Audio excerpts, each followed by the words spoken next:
PND classes में आप सभी का हार्दिक स्वागत है। कारक प्रकरण के प्रश्नों का अभ्यास आज से प्रारंभ होगा। जो हम पढ़ रहे हैं वो संस्कार युक्त भी होना चाहिए। भारत की माताओं के लिए संसार में उदाहरण दिया जाता है कि जननी जने एहड़ा जन, जननी जने एहड़ा जन, जेहड़ा दुर्गादास, मार मंडासो थामियो, मार मंडासो थामियो, बिन थंबा आकाश। ये दुर्गादास राठौड़ के लिए कहा जाता है कि माता यदि संतान जनती है तो दुर्गादास जैसी होनी चाहिए। जो हम पढ़ रहे हैं संस्कार युक्त हो और वो संस्कार हमारे वाणी में, व्यवहार में, आचरण में दिखने चाहिए। आइए प्रारंभ करते हैं।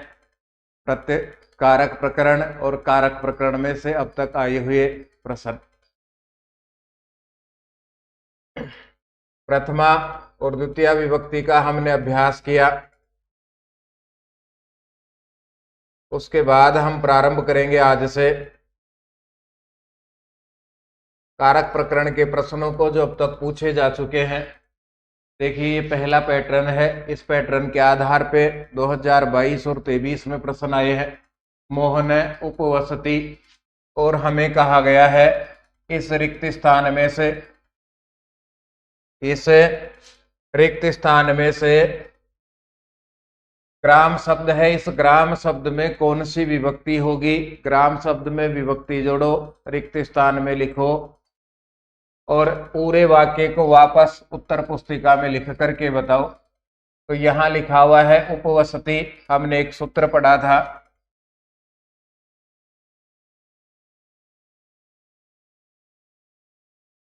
इस सूत्र के आधार पे इस उदाहरण को हम हल करेंगे। उपान वध्यांग वसह, उपान वध्यांग वसह। इसको सूत्र को अलग कीजिए। उप, यहां से यण संधि हटेगी तो अनु, फिर यण संधि हटेगी तो अधि, फिर यण संधि हटेगी तो आन, आन उपसर्ग का जोड़ा जाता है आ। इनके बाद में वस धातु हो। उप उपसर्ग के बाद वस धातु हो, अनु उपसर्ग के बाद वस धातु हो, अधि उपसर्ग के बाद वस धातु हो, आ उपसर्ग के बाद वस धातु हो तो आधार की कर्म संज्ञा होती है। अब यहां सबको हम जोड़ लेंगे। ये सूत्र कहता है उप उपसर्ग के बाद,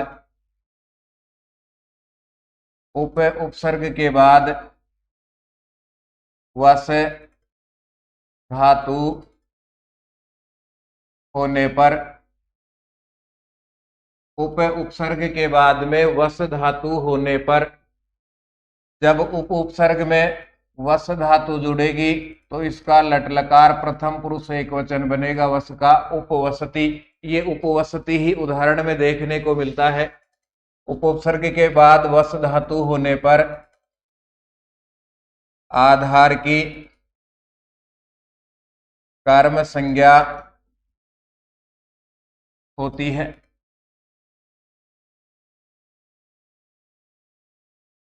सूत्र को 4 टुकड़ों में पढ़ेंगे। ये इसका पहला नियम है। उप उपसर्ग के बाद में वस धातु हो तो उपवसति के आधार की कर्म संज्ञा होती है। जैसे पहला उदाहरण जो अब परीक्षा में आ गया, मोहन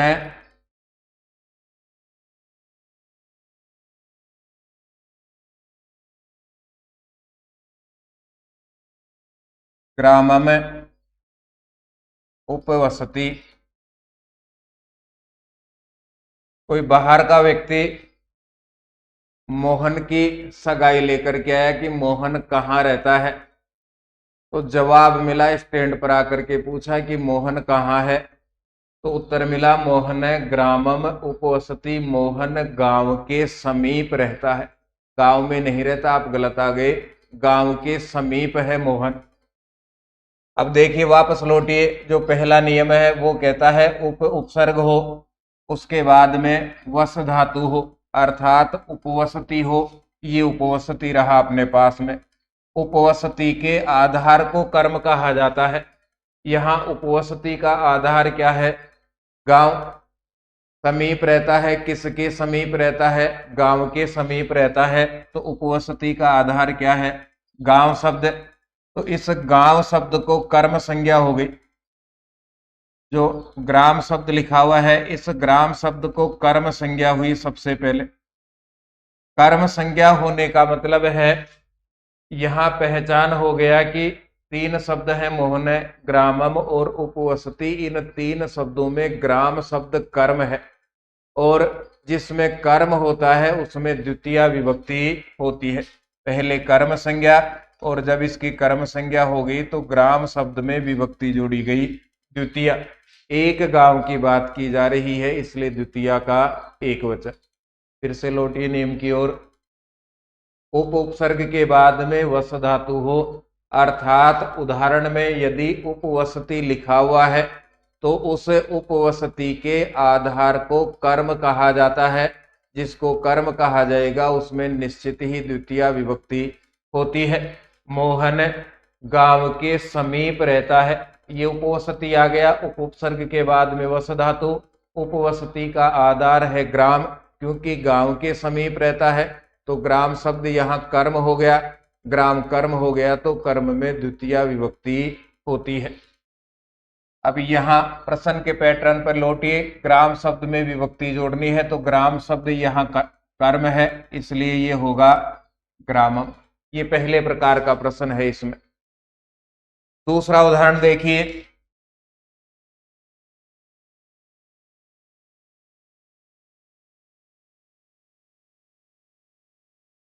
हरिहि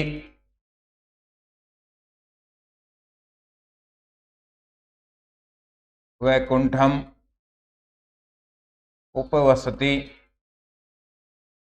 हरिहि वैकुंठ के समीप रहते हैं। किसी ने प्रश्न किया हरि से भगवान से मिलना है, उत्तर मिला कि हरि इस समय वैकुंठ में नहीं है, वैकुंठ के समीप है। तो हरि का आधार क्या है? भगवान के मिलने का आधार क्या है? वैकुंठ। उपवसति ये आ गया, उपसर्ग के बाद में वस धातु, इसका आधार हो गया यहाँ पर वैकुंठ। वैकुंठ शब्द कर्म हो गया, और कर्म में यहाँ द्वितीय विभक्ति का प्रयोग है। प्रश्न का कोई भी प्रकार हो सकता है। हरिहि वैकुंठम उपवसति, इसमें रेखांकित पद में कौन सी विभक्ति? द्वितीय विभक्ति है। रेखांकित पद में कौन सा कारक? कर्म कारक है। किस कारण से यहाँ पर द्वितीय विभक्ति या कर्म कारक है? तो हम या तो लिखेंगे सूत्र उपान वध्यांग वस है, सूत्र नहीं लिखेंगे तो हम लिखेंगे उप प्लस वस धातु के कारण। ये पहले प्रकार के प्रश्न का उत्तर हम लिख रहे, समझ रहे। मोहन ग्रामम उपवसति, हरिहि वैकुंठम उपवसति। ये पहला नियम हो गया। दूसरा नियम होगा, वापस लौटिए यहाँ। ये पहला नियम पढ़ लिया। दूसरा होगा अनु उपसर्ग के बाद में, अनु उपसर्ग के बाद, अनु उपसर्ग के बाद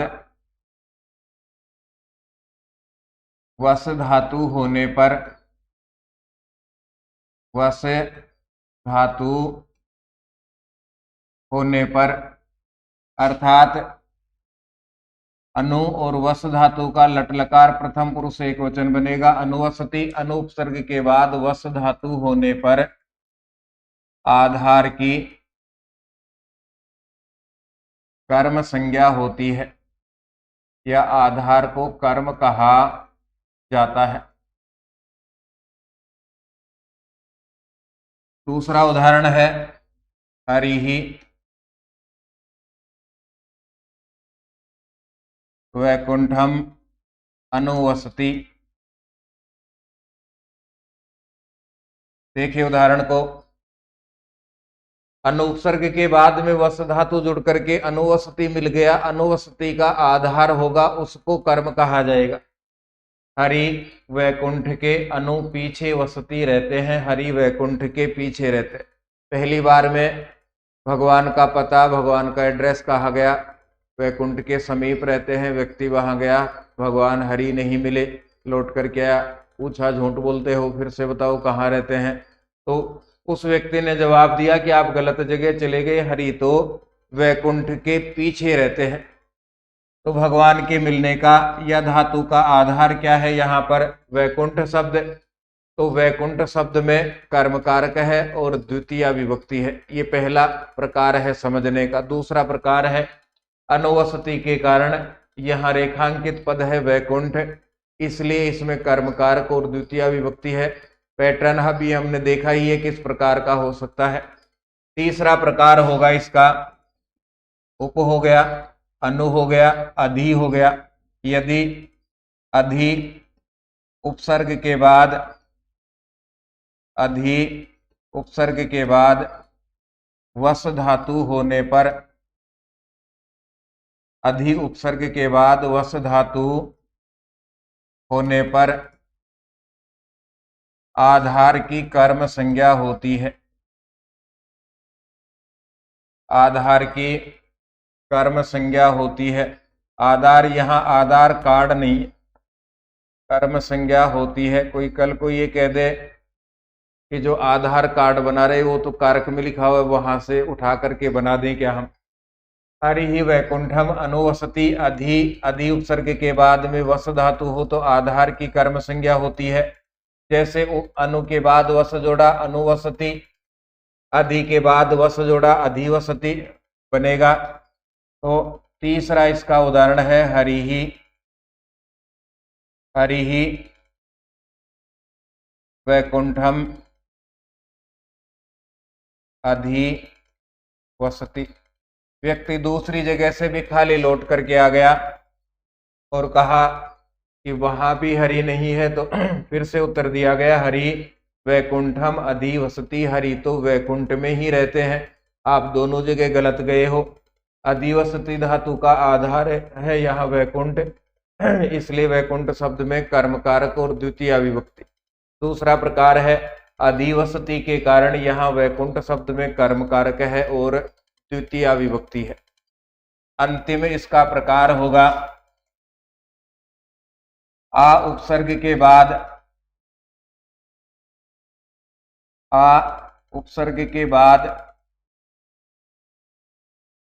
वस धातु होने पर आवसति बनेगा। धातु होने पर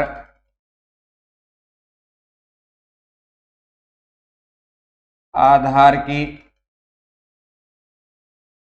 कर्म संज्ञा होती है या आधार को कर्म कहा जाता है। जैसे हरिहि वैकुंठम आवसति, आपूर्वक वस धातु है, इसका आधार है यहाँ पर वैकुंठ शब्द, इसलिए वैकुंठ शब्द में कर्म कारक और द्वितीय विभक्ति। पूरा नियम इकट्ठा करेंगे, चारों उदाहरण इकट्ठे करेंगे। उप, अनु, अधि और आ उपसर्ग के बाद, सर्ग के बाद वस धातु होने पर आधार की कर्म संज्ञा होती है। आधार की कर्म संज्ञा होती है। चार धातु, चार उपसर्ग, चार उदाहरण इसके बनेंगे। उप के बाद में वस होगा, उपवसति। दूसरा है अनु के बाद वस होगा, अनुवसति। तीसरा प्रकार है अधि के बाद वस होगा, अधिवसति। और आ उपसर्ग के बाद वस होगा, आवसति। सीधा और कठिन सारे प्रकार समझ में आ जाएंगे। किसी भी वाक्य में उपवसति, अनुवसति, अधिवसति, आवसति का प्रयोग हो, वहां विभक्ति पूछी जाए, द्वितीय होगी, कारक पूछा जाए, कर्म होगा, विभक्ति जोड़नी हो तो द्वितीय विभक्ति हमें जोड़नी है। सबका जोड़ करके एक ही उदाहरण बना देंगे। उपवसति, अनुवसति, आवसति, सॉरी पहले अधि जोड़ेंगे, अधिवसति और आवसति व वैकुंठम हरिहि। उपवसति, अनुवसति, अधिवसति, आवसति व वैकुंठम हरिहि। अब बाकी कोई किसी भी प्रकार से अक्षर बदल जाएंगे, शब्द बदल जाएंगे, उदाहरण बदल जाएगा, लेकिन यदि किसी भी वाक्य में उप, अनु, अधि, आ और वस धातु के बाद में वस धातु हो, विभक्ति पूछी जाए तो वहां पर द्वितीय विभक्ति और कर्म कारक होता है। इसी पैटर्न का उदाहरण दिया गया है। फिर आगे बढ़ते हैं। जननी गच्छति, जननी जाती है कहाँ? कार्यालय को। जननी कार्यालय को जाती है। माताजी के पास में बहुत सारे काम है, भोजन भी बनाना है, बालकों को तैयार करके विद्यालय भी भेजना है, कोई रो रहा है तो दो झापट लगाकर भी भेजना है, वापस भी लौटना है, ऑफिस भी जाना है, बात भी करनी है। तो प्रकार के काम है। सब कामों में से एक काम को माताजी ने पहले प्राथमिकता दी कि पहले उसे कार्यालय जाना है। तो जब सब में से एक काम को प्राथमिकता दी जाती है, बहुत सारे कार्यों में से एक को चाहा जाता है, बहुत सारे पदार्थों में से एक पदार्थ ईप्सिततम होता है, उस पदार्थ को कर्म कहा जाता है और कर्म में द्वितीय विभक्ति होती है। इसका भी सूत्र हमने पढ़ा है। कर्तु रीप्सित तमम कर्म, कर्तुरीप्सित तमम कर्म। और सूत्रार्थ में हमने पढ़ा बहुत पदार्थों में से एक को चाहना ईप्सिततम कहा जाता है। बहुत पदार्थों में से एक को चाहना ईप्सिततम कहा जाता है तथा ईप्सित तम में कर्म कारक होता है। बहुत सारे पदार्थों में से एक को कार्यालय को चाहा गया, तो कार्यालय यहाँ ईप्सित पदार्थ है, चाहा गया पदार्थ है, इसलिए कार्यालय कर्म हो गया और कर्म में द्वितीय विभक्ति होती है। एक कार्यालय को माता जाएगी तो द्वितीय का एक वचन राम, रामम, तो कार्यालय, कार्यालय। अब परीक्षा में जो अपने से गलती होती है, इस उदाहरण का केवल इतना ही उत्तर लिखते हैं हम कार्यालय में और छोड़ देते हैं। पूरे वाक्य को इसी पैटर्न पे उत्तर यहाँ लिखते हुए रिक्त स्थान को 2 बार अंडरलाइन करते हुए पूरा वाक्य वापस लिखेंगे तो उत्तर पूरा माना जाएगा। ये दूसरा प्रकार हो गया प्रश्न का। बालक है विवेति, बालक डरता है, कोष्टक में दिया गया है सिंह। पंचमी का ये उदाहरण है। इसका सूत्र है भी प्रार्थानाम है हेतु। 2 टुकड़ों में पढ़ेंगे, भी और प्रार्थानाम 2 अलग अलग टुकड़े करेंगे। भयार्थक है अर्थ देने वाली, है अर्थ देने वाली। धातुओं के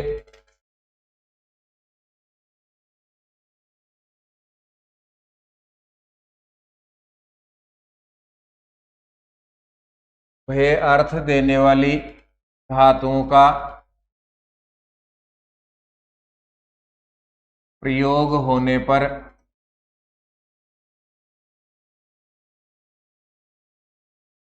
भय अर्थ देने वाली धातुओं का प्रयोग होने पर जिससे भय अथवा डर लगता है उसको अपादान कहा जाता है या उसकी अपादान संज्ञा होती है, उसको अपादान कहा जाता है। अपादान कहा जाएगा तो हम लिखेंगे और अपादान में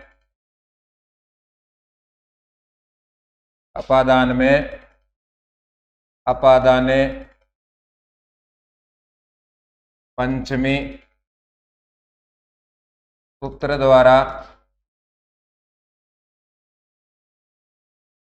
पंचमी विभक्ति होती है। अपादाने पंचमी सूत्र द्वारा पंचमी विभक्ति होती है।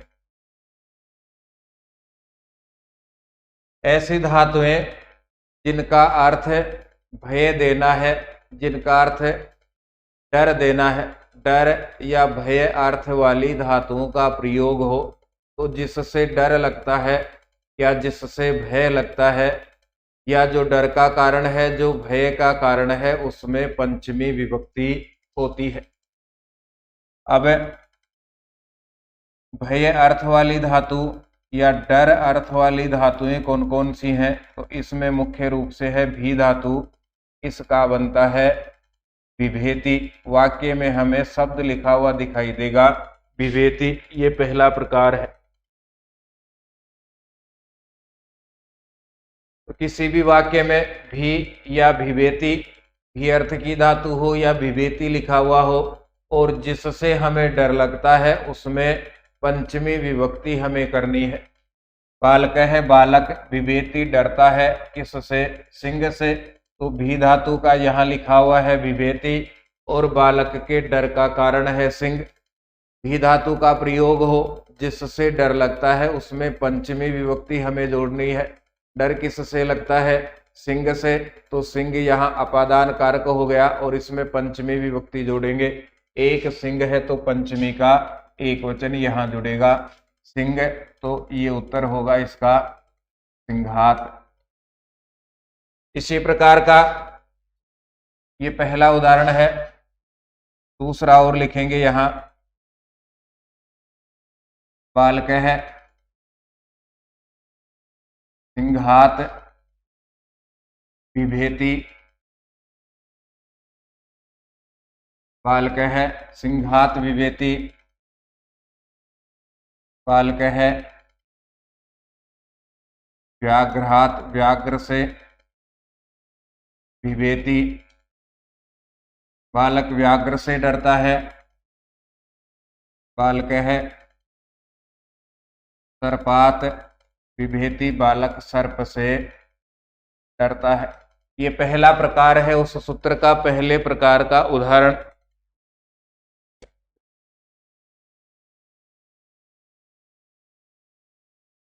दूसरा, प्राण अर्थात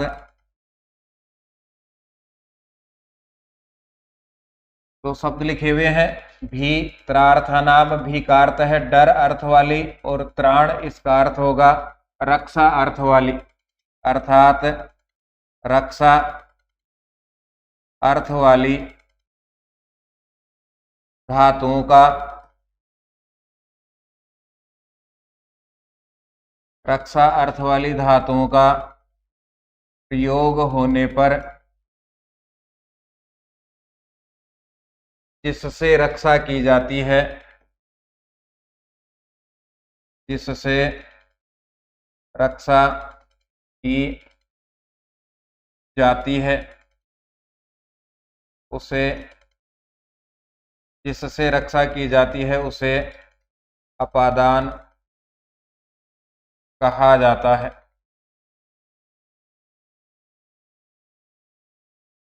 जिससे रक्षा की जाती है उसे अपादान कहा जाता है। त्राण या रक्षा अर्थ वाली धातुओं का प्रयोग हो वाक्य में और जिससे रक्षा की जाएगी उसमें पंचमी विभक्ति होती है, उसे अपादान कहा जाता है।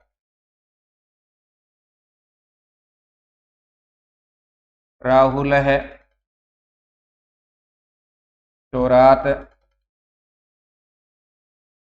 त्रायते। राहुल चोर से रक्षा करता है, तो रक्षा अर्थ वाली धातु यहां हो गई त्रायते। किससे रक्षा की जा रही है? चोरात, चोर से रक्षा की जा रही है। चोर यहां हो गया अपादान, और जो अपादान कारक होगा उसमें पंचमी विभक्ति होती है। तो राहुल है चोरात त्रायते, राहुल चोर से रक्षा करता है। ये पूरा उदाहरण हो गया, पूरा सूत्र हो गया। भीतरार्थानाम भय हेतु, भयार्थक और रक्षार्थक धातुओं का प्रयोग होने पर जिससे डर लगता है उसे अपादान कहेंगे, जिससे रक्षा की जाती है उसे अपादान कहा जाता है। दो अलग और उदाहरण इसके हमने लिख लिए। पहले पैटर्न पे लिखा बालक है सिंगात व्याघ्रात सर्पात विभेति, और दूसरा रक्षार्थ का हमने लिखा राहुल चोरात त्रायते। राहुल चोर से रक्षा करता है, किसकी? ठंडे की बोतल की राहुल चोर से रक्षा करता है, कोई उठा करके नहीं ले जाए इसका। वही सरोवर है शोभते, सरोवर सुंदर लगता है। वही बाहर, तो ये अव्यय है। वही अव्यय के योग में, वही अव्यय के योग में पंचमी विभक्ति होती है। इसी वर्ष पूछा गया प्रश्न है, पंचमी विभक्ति होती है। ये देखिए, ये यहाँ वही अव्यय है, इसके कारण ग्राम शब्द में पंचमी विभक्ति जोड़नी है। एक गांव की बात है तो पंचमी का एक वचन। गांव से बाहर सरोवर सुंदर दिखाई देता है। अब वही पैटर्न के अनंत उदाहरण आए तो हम पहचान करके बता देंगे। वही अव्यय है, इसके कारण रिक्त स्थान में हमें पंचमी विभक्ति करनी है, या वही अव्यय है रेखांकित शब्द है तो इसमें अपादान कारक और पंचमी विभक्ति है। आइए थोड़ा सा टफर प्रश्न है, अभिमुखी करणार्थे का विभक्ति ही बहुती। 2010 में बहुत पहले पूछा गया प्रश्न है, अभिमुखी करण अर्थ में। अभिमुखी करण, इसका अर्थ है संबोधन, शब्द का ही अंतर है। अभिमुखीकरण में या संबोधन में कौन सी विभक्ति होती है? तो हमने सूत्र पढ़ा था, संबोधने च। सूत्र ने कहा था संबोधन में प्रथमा विभक्ति होती है, जैसे हे राम, माम रक्ष, हे राम मेरी रक्षा करो। तो संबोधन में या अभिमुखीकरण में प्रथमा विभक्ति होती है। आज से लगभग 13 वर्ष पहले पूछा गया प्रश्न है। अपाय अर्थ का विभक्ति बहुती, अपाय अर्थ में कौन सी विभक्ति होती है? तो इसका सूत्र है ध्रुवम पाये अपादानम।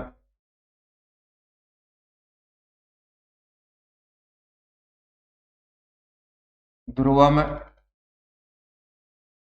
पाये अपादानम।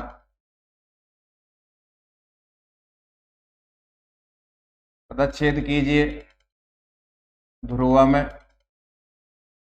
अपाये, और फिर तीसरा शब्द है अपादानम। फिर से शब्दों की ओर लौटिए।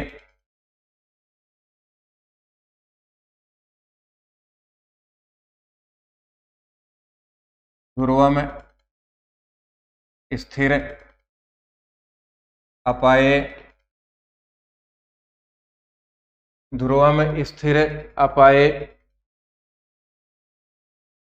इसको कहा गया है संस्कृत में विश्लेष है।